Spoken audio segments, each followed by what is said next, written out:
السلام عليكم. هاي السيارة مضروبة قبل حلب منبج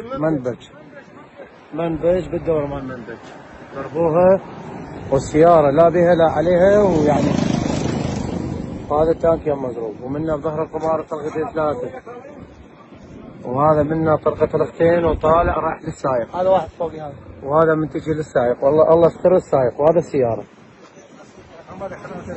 هذا السيارة. اخوان السواق العراقيين اللي عنده غيره ما يجيب هالطريق على الوليد، هذا طريق ما كله شيء.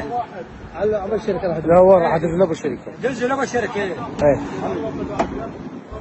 الله استر هذا السائق مالته، والله استر. يعني هو يعني شنو ذنبه؟ وجاي ياخذ له رزقه للجهاله وضربونه طلقه. السياره مال العالم سايق فيها. ايه هو السائق يعني شوف، الله استر وخلصه من هذا البلاء. والله يستركم اخوان، دير بالكم من تجون الطريق.